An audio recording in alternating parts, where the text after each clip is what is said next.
네, 오랜만입니다. 네, 안녕하세요. 네, 제가 생각을 해보니까 이 일산교회 올 때마다 제가 머리를 자르고 오더라고요.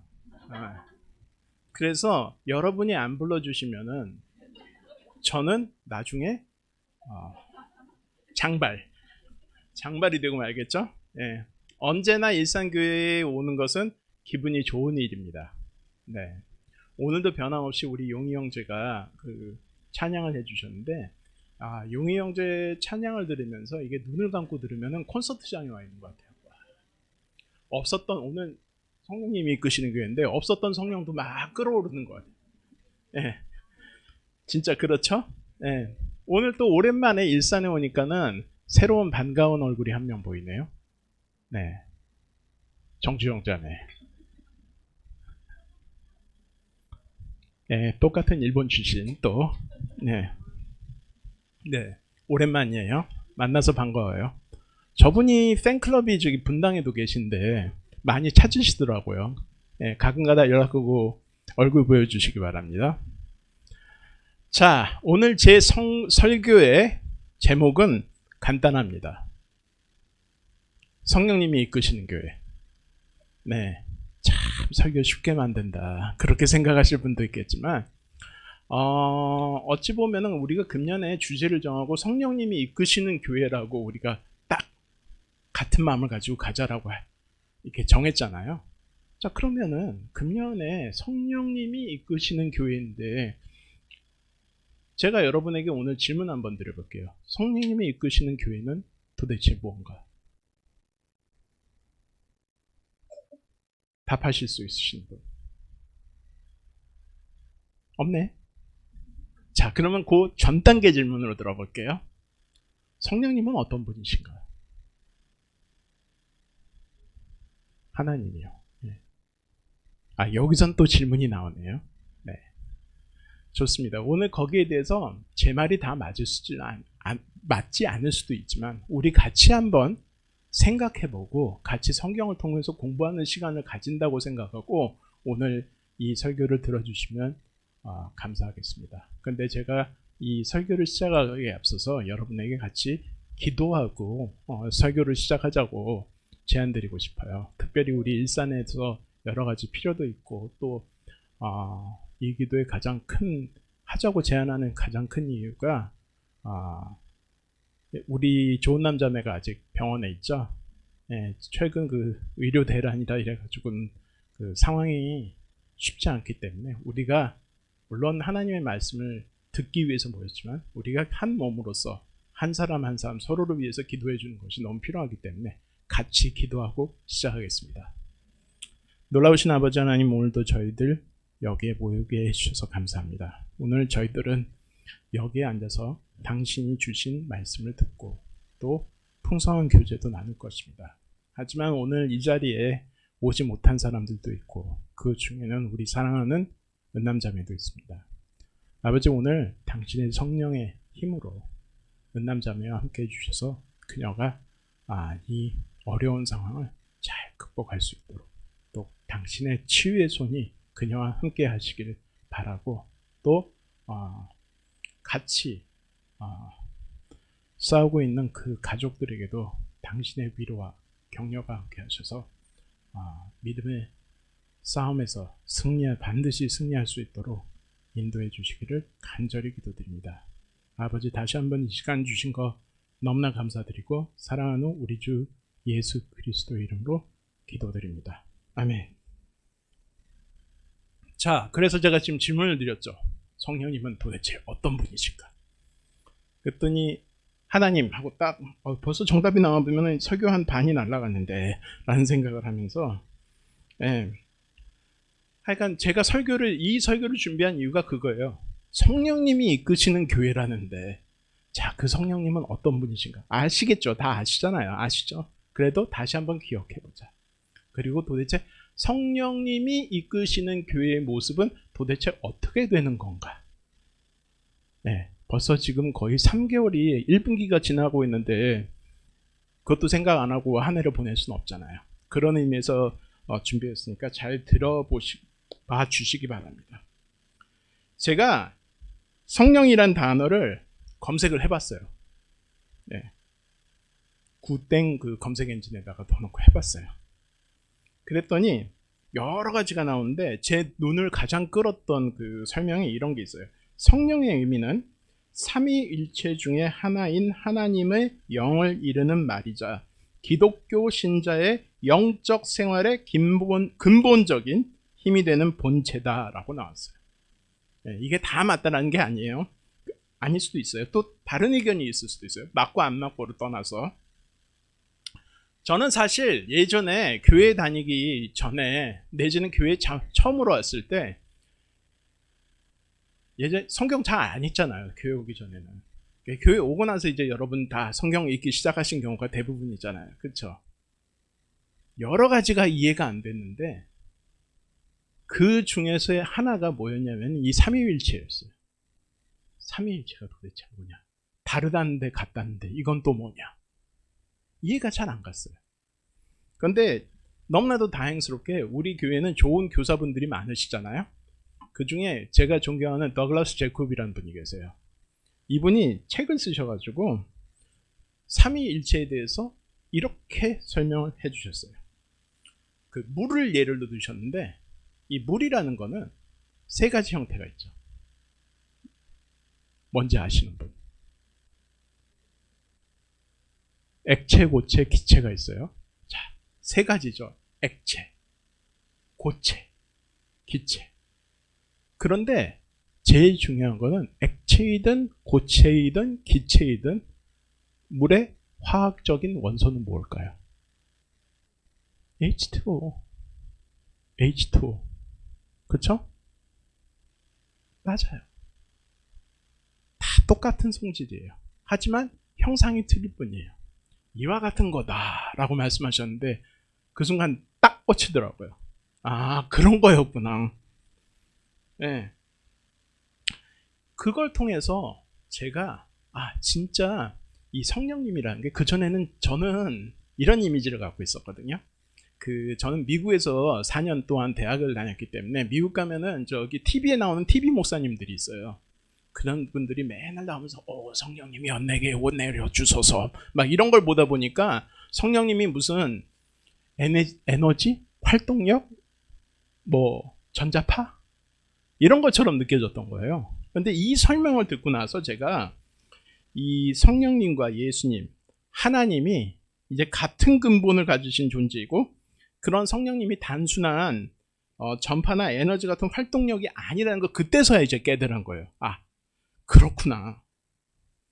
자, 그런데 좀 더 성경을 제가 제자가 됐잖아요. 세례를 받고. 그러면서 성경을 더 공부하다 보니까 이게 좀 더 뚜렷해지는 거예요. 네. 에베소서 4장 30절 한번 보죠. 자, 오늘 참 다들 성경책 휴대폰이든지 뭐든지 드세요. 오늘 제가 늘 그렇지만 아무것도 안 해요. 안 갖고 와요. 네, 그래서 여러분들은 오늘 성경책을 저랑 같이 꼭 읽으셔야 돼요. 없으시면 옆에 분과 꼭 같이 읽어주세요. 자, 오늘 읽을 거 많습니다. 미리 경고드리는데 먼저 읽을 구절. 에베소서 4장 30절. 네, 거기에 어떻게 나와 있죠? 하나님의 성령을 슬프게 하지 마십시오. 여러분은 성령 안에서 구속의 날을 위하여 인치심을 받았습니다. 네, 이렇게 슬프게 하지 말라라고 나와 있으니 네, 그 얘기는 뭐냐면은 성령님은 슬플 수 있다. 네.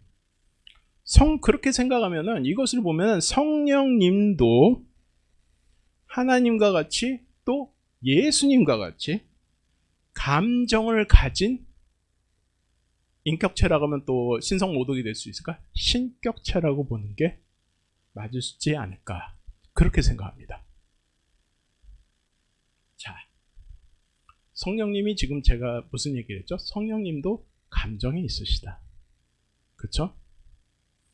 근데 성령님은 감정을 가지셨을 뿐만 아니라 친히 말씀도 하세요. 와. 그래서 어디서 말씀하신지 그 구절을 보겠습니다. 사도행전 이번에는 10장 제가 오늘 여러분에게 분명히 말씀드렸죠. 여기저기 많이 볼 거라고. 예. 10장 19절에서 20절 말씀을 보면 베드로가 그 환상을 곰곰이 생각하고 있는데 성령께서 말씀하셨다. 보아라, 세 사람이 너를 찾고 있다. 일어나서 내려가거라. 그들은 내가 보낸 사람들이다.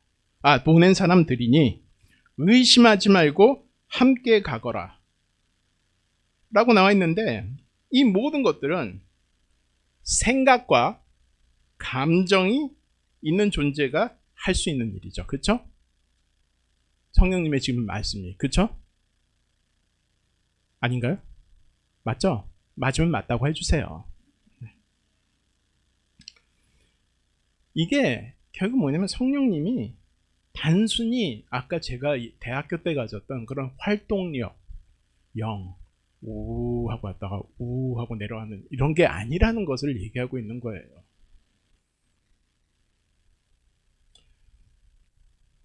자, 이번에는 고린도전서 2장 10절 11절 말씀을 읽겠습니다. 오늘 많이 바빠질 거예요. 손가락이.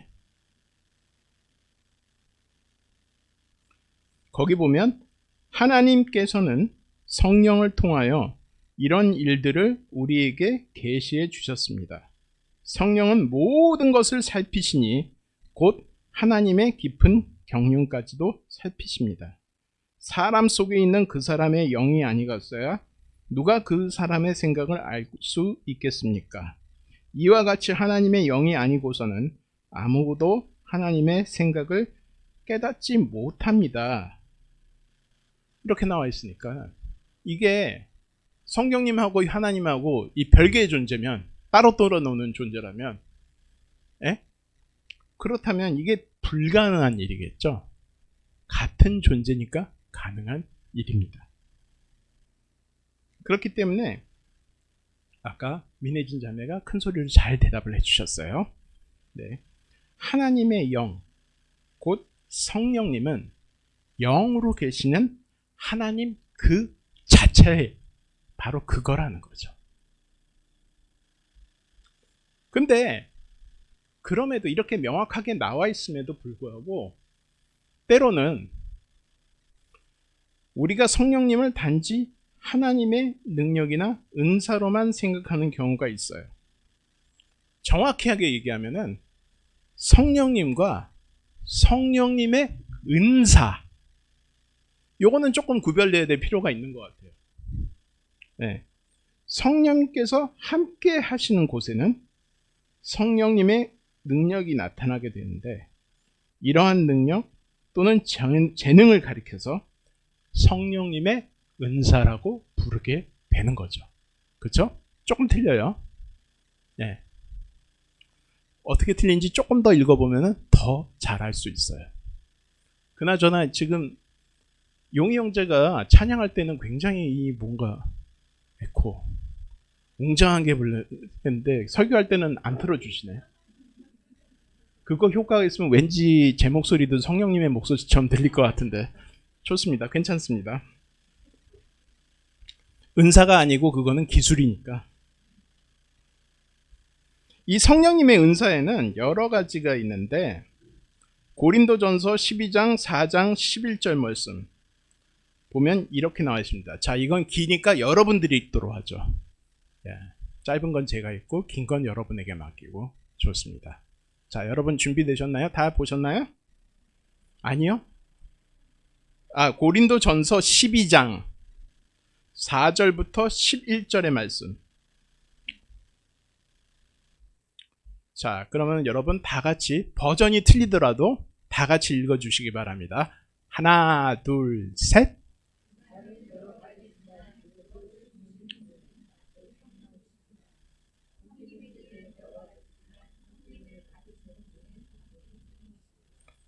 일의 성과는 여러 가지지만 모든 사람에게서 모든 일을 하시는 분은 같은 하나님이십니다. 각 성놈에게 성령을 나타내 주시는 것은 공동 이익을 위한 것입니다. 어떤 사람에게는 성령을 통하여 지혜 말씀을 주시고 어떤 사람에게는 같은 성령을 따라 지식의 말씀을 주십니다. 어떤 사람에게는 같은 성령의 믿음을 주시고 어떤 사람은 같은 성령으로 병 고치는 은사를 주십니다. 어떤 사람에게는 기적을 행하는 능력을 주시고 어떤 사람에게는 예언하는 은사를 주시고 사람에게는 분별하는 인사를 주십니다. 어떤 사람에게는 여러 가지 방언을 말하는 은사를 주시고 어떤 사람에게는 그 방언을 통역하는 은사를 주십니다. 이는 한 분이신 같은 성령님이 하시며 그분 원하시는 대로 각 사람에게 나누어 주십니다. 네. 은사가 다 틀려요. 그쵸? 네. 저는 여기 일산교회도 다 받으신 은사가 틀리시죠? 그쵸? 네. 그거 아세요? 이 일산교회는 굉장히 놀라운 교회예요. 멤버 중에 3개 국어를 할 줄 아는 사람이 2명이나 있어요. 잘 모르셨죠? 첫 번째, 윤성아 자매. 한국말, 일본말, 중국말 3개 국어 할 줄 압니다. 또 한 분은 방금 소개했던 정주영 자매. 한국어, 영어, 일본어 3개 국어가 됩니다. 야, 놀랍죠? 좋겠다. 예, 좋겠다 하실 필요 없어요. 2개 국어 하시잖아요. 예. 그리고 다른 은사도 많이 주어져 있어요. 자, 근데 여기에 대해서는 좀 더 얘기를 하겠지만 이 구절을 보더라도 이 성령님은 그냥 은사나 능력 이런 거에서 끝나지 않고 여러 능력이 각 사람에게 한 사람 한 사람에게 나타나도록 그 은사를 주시는 주체, 즉 하나님인 것을 우리가 알 수 있는 거예요. 사도행전 2장 4절에는요. 그들은 모두 성령으로 충만하게 되어서 성령이 시키시는 대로 각각 방언으로 말하기 시작하였다 라고 되어 있는데 이 오순절에 모였던 초대교회 제자들도 성령님이 말하게 하신 것을 따라서 방언을 말하는 은사를 받게 된 거예요. 네. 각자 외국어로 다 얘기하게 되는 거예요. 네. 헝가리어, 오스트리아어, 무슨 남아프리카 공화국 말 이런 걸로 다 얘기하게 되는 거예요. 이디오피아. 네. 다시 말해서 성령님께서 제자들에게 임하셨기 때문에 갑자기 탤런트가 확 튀어나온 게 아니라 성령님들께서 한 사람 한 사람에게 임하셨기 때문에 이 방언이라는 은사가 나타난 거죠. 그쵸? 네. 윤성아 자매, 정주영 자매, 민혜진 자매는 받았다기보다는 거기 가서 배우신 거지만 그것도 성령의 인도를 따라서 그 나라에 가게 된 거잖아요. 그쵸? 아니에요? 내 의지로 갔어요? 맞죠? 예, 그러니까 성령님이 임하시는 거에 따라서 때로는 이렇게 초대교회 오순절처럼 확 내려오는 경우도 있지만 삶의 과정을 통해서 우리가 성령님의 은사를 받을 수도 있다는 거예요. 네. 이 구절 말고도 성경 곳곳을 찾아보면요. 성령을 부어주셨다. 내지는 성령을 받았다. 라는 표현들이 나오는데 엄밀하게 말하면 이거는 성령도 성령이지만 성령의 은사를 받았다를 간략하게 줄여서 성령을 받았다라고 보는 게 조금 더 맞지 않을까 그런 생각을 합니다. 자, 그래서 그런 거 다 이미 알고 있어요. 내가 지금 교회 나온 게 몇 년이고 다 압니다. 이렇게 생각하실 분을 위해서 본론으로 들어가겠습니다. 그렇다면 그 성령님이 이끄시는 교회의 의미와 그 성령님의 은사라는 것은 어떻게 우리하고 관련이 있을까요? 이게 제일 중요한 거잖아요. 그렇죠? 배우고 끝나면 지식 습득하는 데가 아닐까. 성령님이 이끄시는 교회면 그게 도대체 우리하고 무슨 상관인데, 나하고 무슨 상관인데, 이게 가장 중요한 거잖아요. 그래서 그걸 살펴보도록 하겠습니다. 자, 먼저 이걸 기억해야 합니다. 성령님은 우리 모든 한 사람 한 사람과 함께 하신다는 거예요. 우리 그냥 패밀리 그룹 인도자들이나 운영위원들 아니면 재정위원들 이런 사람들하고만 같이 있는 게 아니에요. 성경 말씀에서 제가 이렇게 얘기하면 저 사람이 또 자기 생각 얘기하나 보다 라고 생각하실 수도 있으니까 성경 말씀에서 그 증거를 찾아보도록 하죠. 사도행전 2장 1절 4절의 말씀을 읽겠는데 이것도 길고 또 이거는 여러분들이 읽으면서 진짜 그렇구나 라고 확신을 가지실 필요가 있어서 여러분들이 다시 읽도록 하겠습니다. 어디라고요? 사도행전 2장 1절에서 4절 말씀 읽겠습니다. 하나 둘 셋. 오순절이 되어서 그들은 모두 한 곳에 모여 있었다. 그때 갑자기 하늘에서 세찬 바람이 부는 듯한 소리가 나더니 그들이 앉아있는 온 집안을 가득 채웠다. 그리고 불길이 솟아오를 때 혓바닥처럼 갈라지는 것 같은 혀들이 그들에게 나타나더니 각 사람 위에 내려앉았다.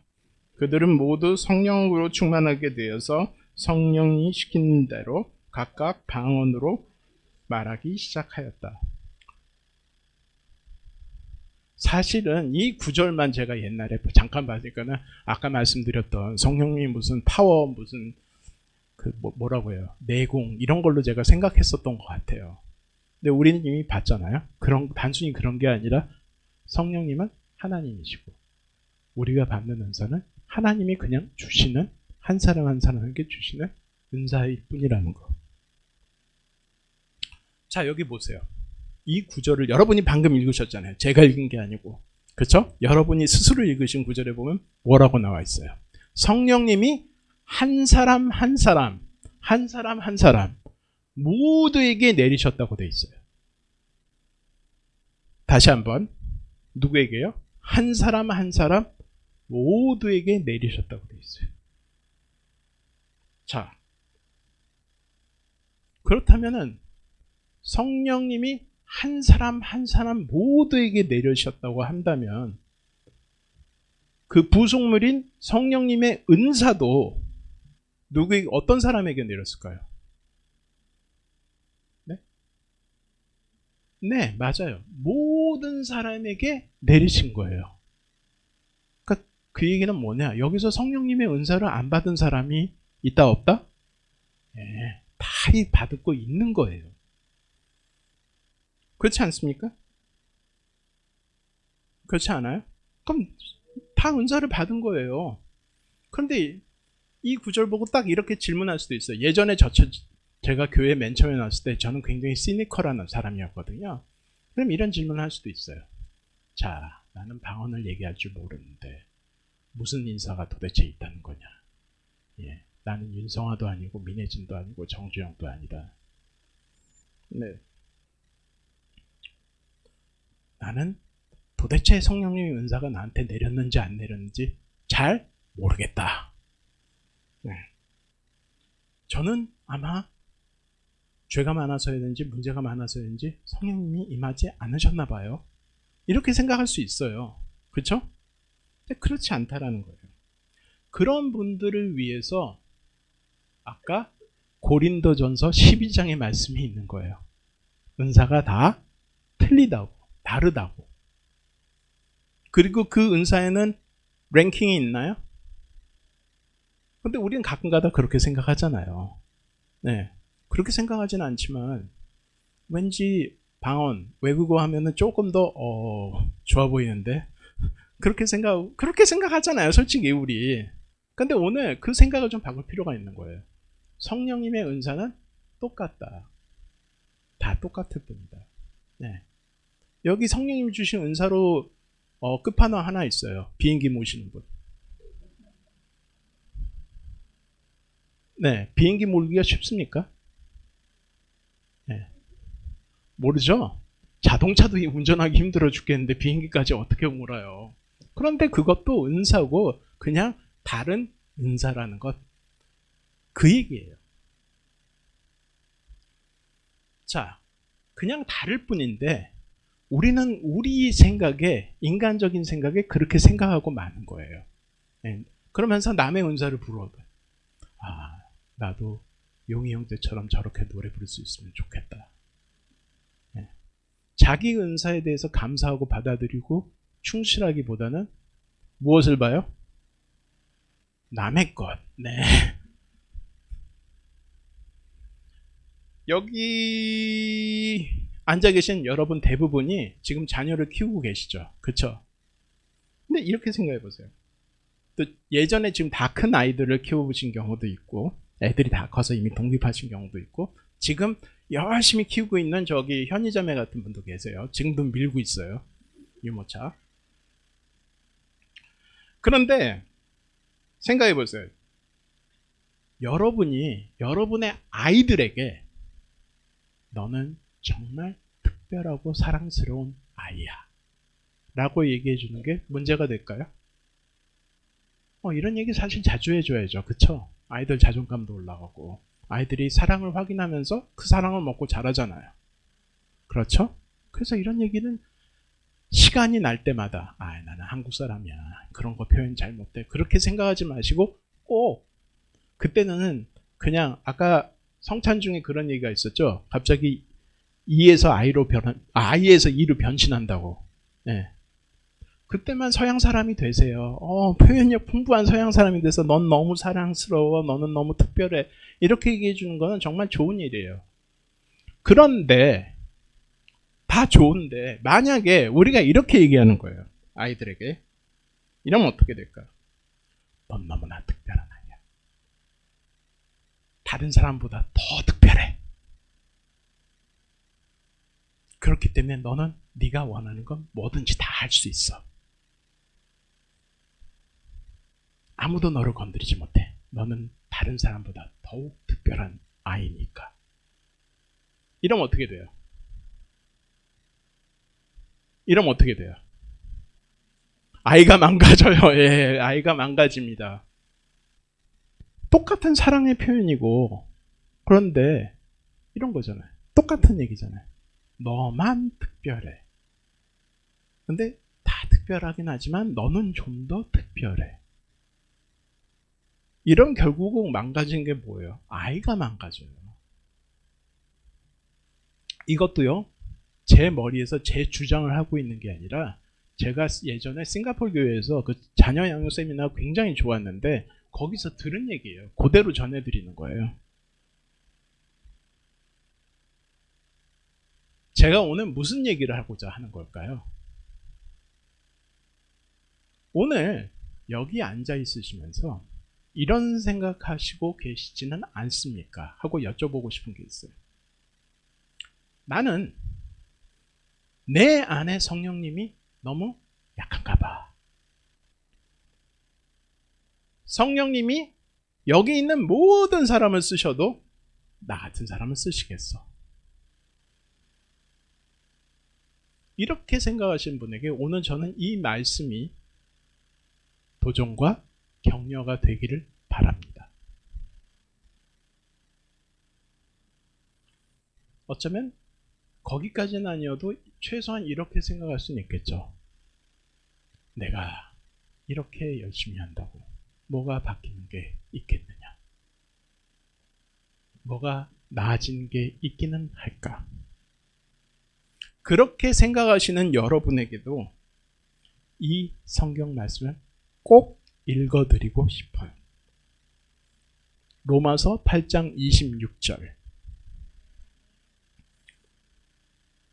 이거는 제가 여러분에게만 드리는 말씀이 아니라 제 자신에게도 언제나 되뇌이는 그런 구절입니다. 네, 저도 이렇게 생각할 때가 너무 많거든요. 로마서 8장 26절에 뭐라고 나와 있습니까? 짧으니까 제가 읽을게요. 이와 같이 성령께서도 우리의 약함을 도와주십니다. 우리는 어떻게 기도해야 할지도 알지 못하지만 성령께서 친히 이루 다 말할 수 없는 탄식으로 우리를 대신하여 간구해 주십니다. 아멘. 저는 금년에 우리 일산교회가 성령님의 이끄심에 따라 인도되는 교회가 되기를 바랍니다. 아멘.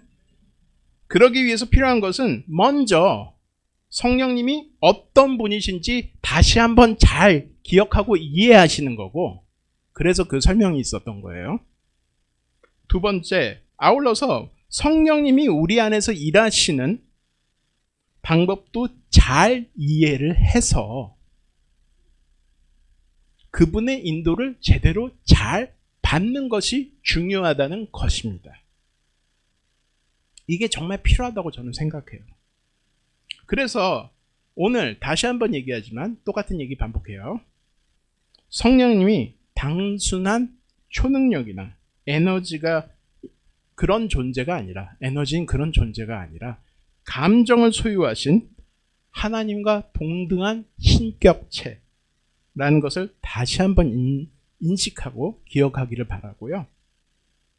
그런 성령님이 탄식으로 우리를 대신하여 간구해 주시니 여러분 결코 혼자가 아니라는 것을 기억하시기 바랍니다. 그리고 무엇보다 한 사람 한 사람이 받은 성령의 은사가 다를 수는 있어도 모든 은사가 다 특별하다는 것을 기억하시기를 바랍니다. 여러분이 아시는 대로 이 성령님은 예전에도 계셨지만 이 소위 말하는 공식 데뷔전이 언제였는지 아세요? 데뷔하시던 때가? 네, 오순절에 나오셨어요. 제가 짧게 대답해 드릴게요. 오순절에 나오셨어요. 아까 사도행전 읽은 게 그때가 오순절 기간이잖아요. 오순절이라고 하는 거는 이름 그대로 오순이 이거잖아요. 열. 이름 그대로 부활절부터 50일 후에 기념되는 유대인의 명절이에요. 저는 예전에 교회에 와서 성경을 잘 모를 때 이것만 딱 얘기를 들으면 어떤 생각이냐면, 와, 예수님 가시고 나서 진짜 이런 이미지가 있었어요. 제자들이 그 힘든 상황에서 맨날 다락방에서 금식하고 기도하고, 와, 정말 긴 시간을 고뇌하고 인내하고 견디면서 성령님을 드디어 받았구나, 이런 이미지가 있었어요. 저처럼 생각해 본 적이 있으신 분? 아니요? 네, 저기 두 분은 계시네, 적어도. 네. 저는 그런 이미지가 있었어요. 근데 최근에 이 말씀을 읽다 보니까는 굉장히 중요한 사실을 하나 했어요. 저 개인적으로는. 여러분, 예수님이 부활하시고 나서 제자들과 함께 있었던 기간이 얼마인 줄 아세요? 40일. 누가 대답하셨죠? 결혼 잘한 것 같습니다. 40일을 함께 계셨다고 나와 있어요. 자, 생각해 보세요. 그러면 40일은 일단 예수님하고 같이 있었던 거잖아요. 그렇죠? 자, 그리고 예수님이 승천하셨죠. 그다음에 오순절에 나타나셨죠. 그러니까 따져보면은 예수님이 승천하시고 성령님이 오실 때까지 기다린 게 약 10일 정도. 그게 그렇게 어렵나요? 10일이면 우리도 할 수 있지 않아요? 그렇죠? 10일 정도면 우리도 할 수 있잖아요. 우리 보고 만약에 70일 기다려라 그러면은 내가 무슨 당군도 아니고 이런 거 뭘 어떻게 인내하라는 거냐, 이런 마음이 들 수 있지만 10일이면은 해볼만 하잖아요. 그렇죠? 그 해볼 만한 시간에 성령님이 오신 거예요. 그리고 그 10일이라는 짧은 시간 후에 오신 다음에 어떻게 오셨다고요? 모든 사람에게, 다시 한번 이 얘기 제가 자주 하게 되는데, 모든 사람, 한 사람 한 사람에게 이쪽 끝에서부터 이쪽 끝까지 다 오셨다는, 여기까지 한 명 제외하면 안 되죠. 다 임하셨다는 거예요. 여러분 자신들이, 우리들은 이 멀리 떨어진 일산에서 도대체 우리가 이 인원 가지고 무엇을 할 수 있을까? 얼마나 할 수 있을까? 그렇게 생각하실 수도 있다고 생각해요. 저라도 그러겠어요. 하지만 제가 오늘 여러분에게 정말로 드리고 싶은 말씀은 바로 여러분과 별로 다를 것 없는 상황에서 그런 상황에 있던 똑같은 믿음을 가지고 있던 사람들에게 어쩌면 조금 부족했을 믿음을 가지고 있었을지도 모르는 그런 사람들에게 성령님이 내리셨고 그 사람들은 예수님이 예언하셨던 것처럼 바로 그대로 예수님이 이루셨던 것보다 더 크고 많은 일을 이루어냈다는 것입니다. 네, 그 누가 상상했겠어요? 예수님이 3년을 그렇게 열심히 일하셨는데도 사람들은 모이고 흩어지고 모이고 흩어지고 그런데 이 사람들은 나가서 성령님을 받고 외국어 몇 마디 하고 베드로가 설교 좀 하더니 그날 몇 명이 세례 받았다고요? 제가 장담하는데 그 사람들 나가서 외국어 하는 와중에도 3,000명이 세례 받을 거라고 예상을 했을까요? 못했을 것 같아요. 솔직히. 그래서 오늘 여러분이 믿으셔야 돼요. 여러분이 목표를 얼마나 정하고 내가 얼마나 할 수 있을까의 문제가 아니라 여러분은 성령님이 이끄심을 받는다면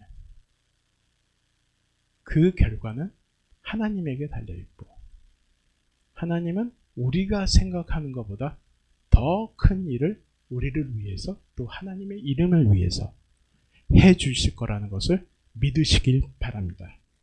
그리고 여러분이 꼭 그렇게 놀라운 일을 하시는 일산교회가 되시기를 바랍니다. 사랑합니다. 말씀을 마치겠습니다.